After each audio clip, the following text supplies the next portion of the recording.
Create what you want. You have the power in you to do more than you can ever begin to imagine, to control your destiny, to make a difference in our children, to make a difference on the planet, to make an impact. Let us say together, it's me. And let us say together, it's hard. Say it like you know it. Say it's hard. Ladies and gentlemen, it's hard. There are people who have seen their retirements taken away from them by the corporations that they work for. They were within 2 or 3 years of retiring, and they had it taken from them. The #1 entrepreneurs in this country now are senior citizens. The #1 employer, #2, McDonald's and Walmart. And there's nothing wrong with those jobs. I guarantee you those people did not have a plan to end up living their lives at the end of life with those types of jobs. And they didn't have a plan like you have, and while you're investing in yourself, not to. And it's hard. There are people making choices between purchasing prescription drugs or paying for gas or a mortgage note. It's hard when you're working on a job for 20 years, 30 years, give them some good years, and then they come in and tell you, we've downsized. In other words, you're fired. And then you have to start all over again. How many of you know it's hard? Raise your hands, please. It's hard. And it's not fair. One of the things I like about T. Harv is he talks about work and investing in yourself. It's not fair when people are going up against that kind of stuff to tell them just think positive and be enthusiastic and everything will work out all right. Ain't that kind of party. It's hard. Life will put some knots on your head. I bought my first home for my mother. I was rushing, didn't know what I was doing, and I bought a home that had a lien against it. And they called me, Mr. Brown, yes, there's a lien against your property. We need $55,000 if you're going to stay there. Wait a minute, sir. I just bought this home. The guy told me there were no liens against it.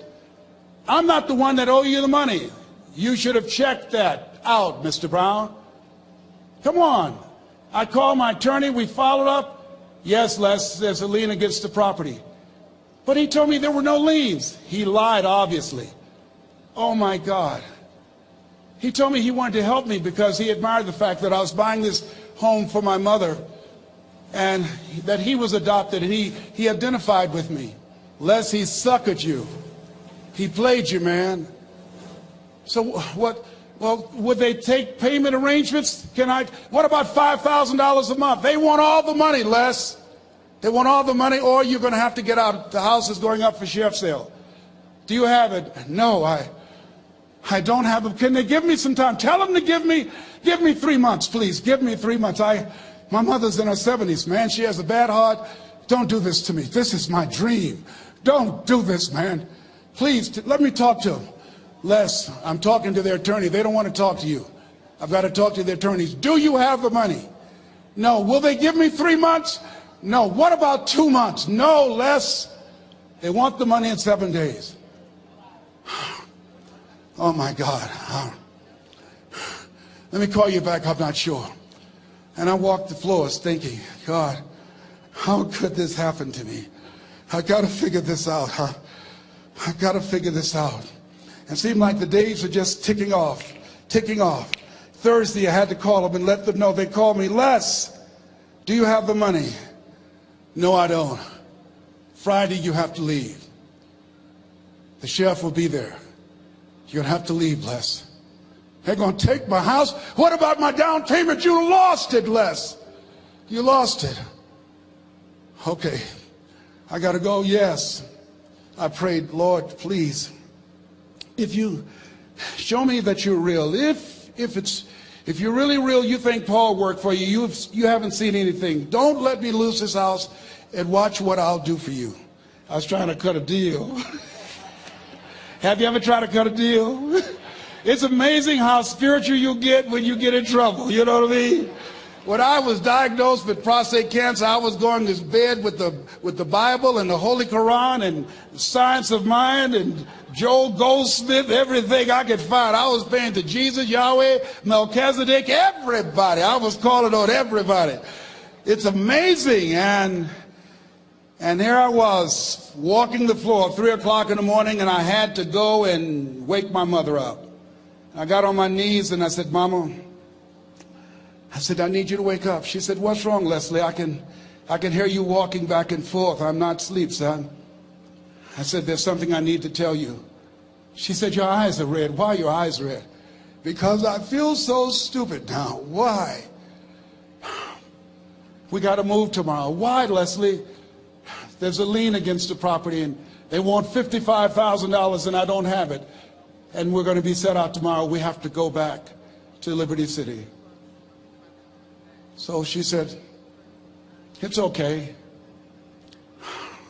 I don't like this house anyhow. I said, why? She said, because of my arthritic knees, it hurts my knees when I go up the steps. I said, and why didn't you tell me? Because you were so happy. I just said it because you were happy. I'll live in a shack with you, boy. I love you. It's not the house. I love you. I love all my children. I said, thank you, Mama. Thank you.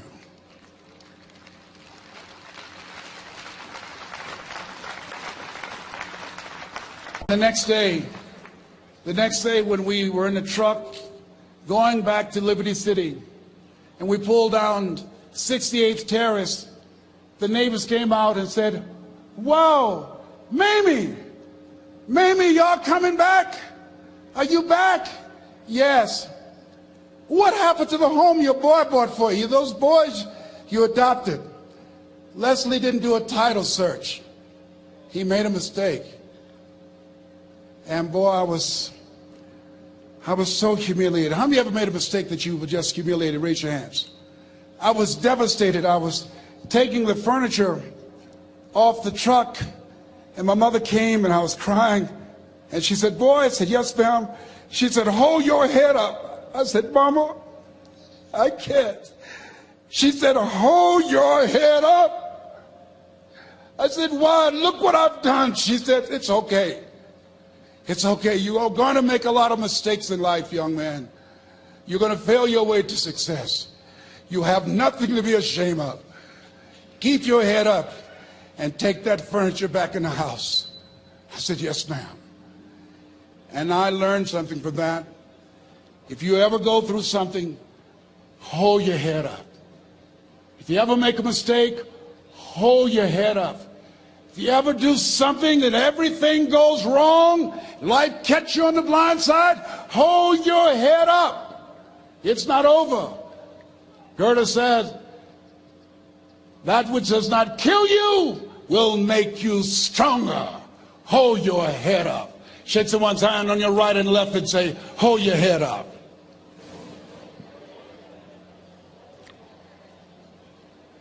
Here's something else, ladies and gentlemen. Repeat after me, please. You got to be hungry. Everybody together, you got to be hungry. I'll never forget Mr. Washington said, Mr. Brown, yes, sir. What do you want to do with your life, young man? I said, sir, I want to be a disc jockey. He said, Mr. Brown? I said, yes, sir. He said, you got to be hungry. I said, what do you mean by that? He said, people that are hungry are willing to do the things today others won't do in order to have the things tomorrow others won't have. People that are hungry are willing to invest in themselves. People that are hungry will go to seminars and workshops. People that are hungry are always searching, always seeking higher ground. So how do you want to make it? I said, I want to be a disc jockey. He says, good. Here's what to do. He said, I want you to read 10 to 15 pages of something positive every day. He said, you don't get in life what you want, you get in life what you are. You must program yourself to success. He said, I want you to listen to Earl Nightingale and Zig Ziglar. Listen, faith comes by hearing and hearing and hearing. He said, I want you to change your relationships. And I don't want you to ever lose your hunger. I said, what do you mean by that? He said, people that are hungry are unstoppable. People that are hungry are no matter what people. They make it happen no matter what. He said, I want you to listen to Paul Harvey. Who is he? He's the world's greatest communicator. Success leaves clues, young man. Always listen and follow people who are doing what it is you want to do at the level you want to do it, and learn from them. I told T. Hobb when we were standing by the stage, I said, hey man, I want to work more with you. I want you to coach me. I want to learn from you. See, I found you're never too old to learn, and you're never too young to teach. Always have a thirst for learning. So I listened to Paul Harvey every day on the radio. While in school, I would go out and listen in his car. He gave me his keys. I was working to develop myself. And I continued to listen to motivational messages, and he would take me to see the late Dr. Norman Vincent Peale, who wrote the book, The Power of Positive Thinking. I toured with him before he passed. You have something special. You have greatness within you. Don't allow your circumstances to determine who you are. Don't allow your negative thoughts to hold you back. You have something special. You can do more than you can ever begin to imagine.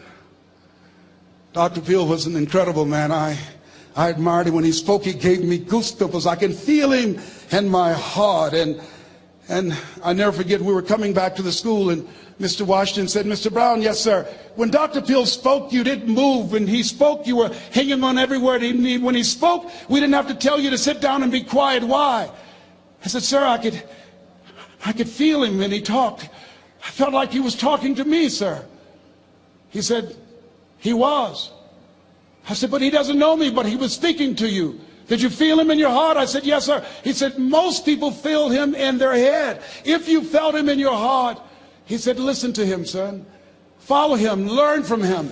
And I would go to seminars and workshops. Anywhere I would find where Dr. Peale was, I would be in the audience. I would drive 200 and 300 miles just to hear him speak. And my dream and vision was to share the stage with him. I thought about it. What is your goal? What is your vision? I want you to hold it in mind. There's some power in that. Because when I became involved in speaking, I never forget, I got a call from Og Mandino, who wrote the book, The Greatest Salesman in the World. He said, Les, I'm stuck in Philadelphia. I need to be in Kankakee. Dr. Norman Vincent Peale is appearing. I can't make it. I heard you're in Chicago. I said, yes, I am. Can you go and open for me? I said, yes, man. Oh, my God. Dr. Peale, I said, yes, I'd love to do it. And I went there, and I came. I said, hi, I'm Les Brown. He said, you're not the band of renown? I said, no, I'm Mrs. Mamie Brown's baby boy. I'm here to speak. He said, come backstage. And his wife, Martha, was there. And she said, Papa, Les Brown is here, the speaker. And he said, Les Brown? Les Brown shoot for the moon? Because even if you miss, you'll land among the stars? I said, sir, that's my quote. I wrote you when I was in the 11th grade. I was a part of a special education class project. That's my quote. He said, I know. I end all my speeches with that quote.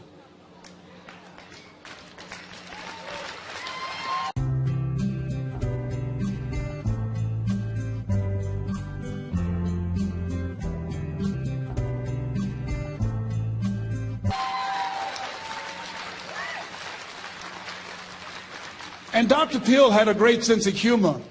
A young man was backstage, and I had so many questions to ask him, and my mind froze up, and the young guy said, Dr. Peale, how old are you? And he was up in age. He said, Sonny, I'm 92. The young man looked at him and said, I don't know if I want to live to get 92. He said, that's because you've never been 91. So I did the things that Mr. Washington suggested. I listened to motivational tapes on a regular basis. I would go to seminars and workshops whenever Zig Ziglar and Dr. Dennis Wigley and Jim Rohn would come to town. And I said, sir, what do you want me to do now? He said, Mr. Brown, I've given you everything that I can give you. He said, develop your mind, put your money where your mouth is, continue to learn how to be an effective communicator, because once you open your mouth, you tell the world who you are. And always surround yourself with OQP, only quality people. So I went to apply for a job on Miami Beach. WMBM radio station. Milton Butterball Smith was the program director. Hello, Mr. Butterball. How are you, sir? My name is Les Brown, sir. I'd like to be a disc jockey. He said, young man, you have any journalism in your background? I said, well, no, sir, I don't. You have any experience in broadcasting? I said, no, sir, but I practice all the time, sir. Let me audition for you, sir. Let me show you how good I am. All I need is a shot, sir. He says, no, we don't have any job for you. How many ever been rejected? Raise your hands, please. I was devastated. I went back and I told Mr. Washington, I said, Mr. Washington, they said no. He said, don't take it personally. Most people are so negative, they have to say no 7 times before they say yes. He said, you got to be hungry. Make know your vitamin. Go back again. I said, yes, sir. Hello, Mr. Butterball. How are you, sir? My name is Les Brown, sir. I like to be a disc jockey. Young man, weren't you here yesterday? Yes, sir, I was. Didn't I tell you no yesterday? Yes, sir, you did. Then why are you back today? Well, sir, I didn't know whether or not somebody was laid off or somebody was fired, sir. Nobody was laid off or fired. Now, get on out of here. I came back the next day. Hello, Mr. Butterball. How are you, sir? My name is Les Brown, sir. I like to be a disc jockey. I know what your name is. Weren't you here the last 2 days? Yes, sir, I was. Didn't I tell you no the last 2 days? Yes, sir, you did. Why are you back? Oh, sir, I didn't know whether or not someone got sick or someone died, sir. No one got sick or died. No one was laid off or fired. Now, don't you come back here again. I came back the next day talking loud, looking happy like I was seeing him for the first time.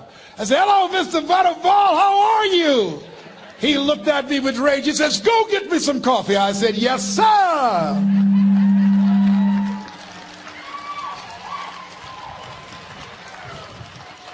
My favorite book says, the greatest among you will be your servant. How many of you are serious about your goals and dreams? Raise your hands. Very good. Write this down. Provide more service than you get paid for. Provide more service than you get paid for. I go to a lot of seminars and workshops. And one of the things I know about T. Harv Eckert, when I was sitting in the class with Robert Ruppel and all of the other presenters, they hold themselves to high standards and they provide more information than anybody else in the industry, bar none. They hold nothing back because their commitment is for your success. And when you hold yourself to high standards, write this down, impact drives income. That's why you're here. Because the training, the seminars, been making a difference in your life. If they did not have impact, 200 or 300 people would be here, if that amount. Impact drives income. So I became the errand boy for the disc jockeys. I would go get their lunch and their dinner, and I would bring it to them in the control room, and I'd watch them working the control boards, knowing my time will come. Write this down. I expect to reach my goal. Yes, you want to operate with a spirit of expectation. I expect to reach my goal. So I started preparing for the next position. Never forget one quote that I heard. As you look at your life, you look at your goals and dreams. It's better to be prepared for an opportunity and not have one than to have an opportunity and not be prepared. If you expect to reach your goal, prepare yourself now. And so then pretty soon, the guys at the station, they begin to take a liking to me. Write this down. Build relationships. As you're aware, people deal with people that they know, like, and trust. And so they would say, Leslie, yes, sir. Come here, yes. Come outside. Who did this? Oh, your car? Yes. Who cleaned my car? I did, sir. I would wax their cars on the weekend, inside and out. How much do you charge? Oh, nothing, sir. I just wanted to help out. I was providing more service than I got paid for. I was building relationships. They said, whoa, look here. Donna Ross and the Supremes are coming to town. The Four Tops and the Temptations. Here are my car keys. Pick them up for me. Take them to the Fontainebleau Hotel on Miami Beach. I said, yes, sir. I would drive them all over Miami Beach in the big, long Cadillacs. I didn't have any driver's license, but I was driving like I had some. Then one day, it was a Saturday afternoon, a disc jockey by the name of Rockin' Roger was drinking while he was on the air. It was a Saturday afternoon, and I was the only one there. Rockin' Roger got so drunk, he could not complete the show. He started slurring his words. He's about to fall off the chair.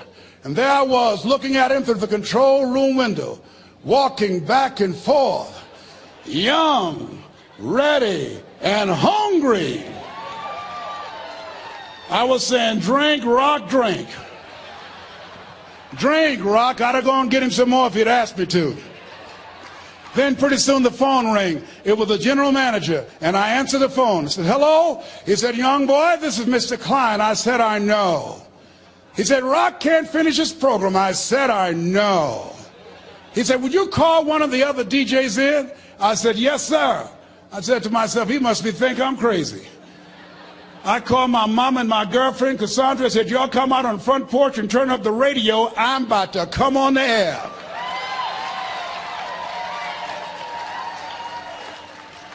I waited for about 20 minutes, and I called him back. I said, Mr. Klein, I can't find nobody. He said, young boy, you know how to work the controls? I said, yes, sir. He said, go in there and segue the records, but don't say nothing here. I said, yes, sir. I couldn't wait to get old Rock out of the way. I put on a fast record. I said, look out, this is me, LB Triple P. Les Brown, your platter playing papa. There were none before me, and there will be none after me. Therefore, that makes me the one and only. Young and single and love Domingo, certified, bona fide, indubitably qualified to bring you satisfaction and a whole lot of action. Look out, baby, I'm your love man. I was hungry. I was hungry. Get old man a round of applause. I was hungry. I was hungry. You got to be hungry. Shake someone's hand on your right and left all around you and say, you got to be hungry.